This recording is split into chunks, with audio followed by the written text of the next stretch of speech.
Benoît XVI est arrivé ce matin en Écosse. C'est la première visite d'État d'un pape en Grande-Bretagne depuis Henri VIII. Le Saint-Père a été accueilli de manière exceptionnelle à la descente de l'avion par le prince Philippe, duc d'Édimbourg, époux de la reine Elisabeth II. Le pape s'est ensuite rendu au palais royal d'Holyrood House pour la cérémonie de bienvenue. Il a prononcé son premier discours en appelant la Grande-Bretagne à ne pas enfouir son patrimoine chrétien. Aujourd'hui, le Royaume-Uni s'efforce d'être une société moderne et multiculturelle.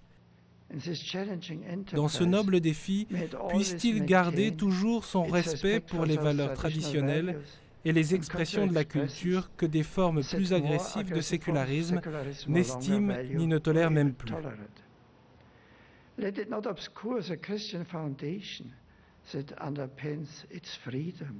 Puisse aussi ce patrimoine, qui a toujours servi le bien de la nation, inspirer constamment l'exemple que votre gouvernement et votre peuple donnent aux 2 milliards de membres du Commonwealth et à la grande famille des nations de langue anglaise à travers le monde. Le pape s'est ensuite rendu à Glasgow où il a célébré une grande messe en fin d'après-midi dans le parc Bellahouston. Devant 130 000 fidèles, il a exhorté les laïcs écossais à s'engager dans la société et à faire la promotion des valeurs chrétiennes dans l'espace public.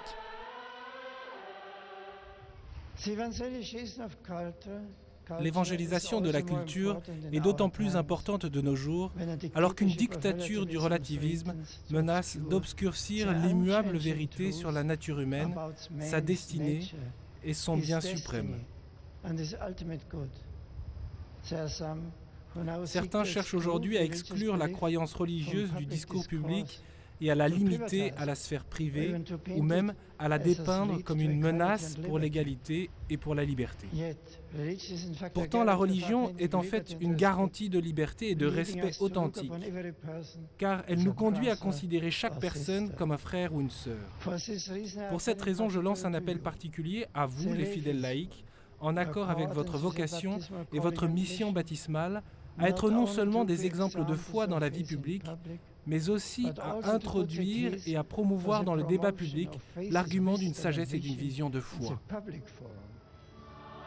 Le Saint-Père s'est particulièrement adressé aux jeunes catholiques d'Écosse à la fin de son homélie en les invitant à mener une vie digne et à préférer le Christ aux tentations telles que la drogue, l'argent, le sexe et l'alcool. Dès ce soir, le pape a rejoint la nonciature apostolique à Londres. Demain, il rencontrera notamment l'archevêque de Canterbury.